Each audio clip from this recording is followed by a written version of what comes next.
تمام دیکھنے اور سننے والوں کو یوٹیوب چینل ایزی ہیلتھ کی طرف سے خوش آمدید۔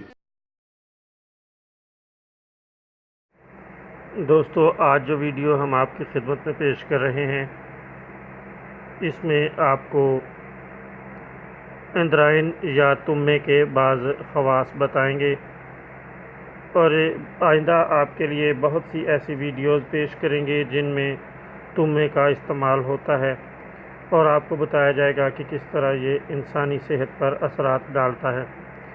آج ہم آپ کو شحم حنظل یا تمے کے گودے کے بارے میں بتائیں گے۔ دوستو، تمے کے گودے کو شحم حنظل کہتے ہیں۔ ادویات میں زیادہ تر یہی استعمال ہوتا ہے۔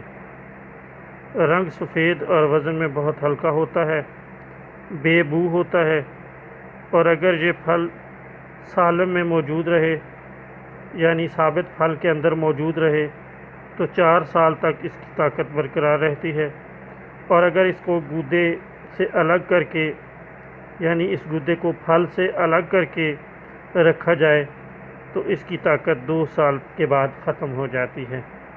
یہ بہت ہی فائدہ مند چیز ہے، اور اکثر یونانی ادویات میں جہاں تمے کا استعمال ہوتا ہو، اسی گودے کا استعمال کیا جاتا ہے۔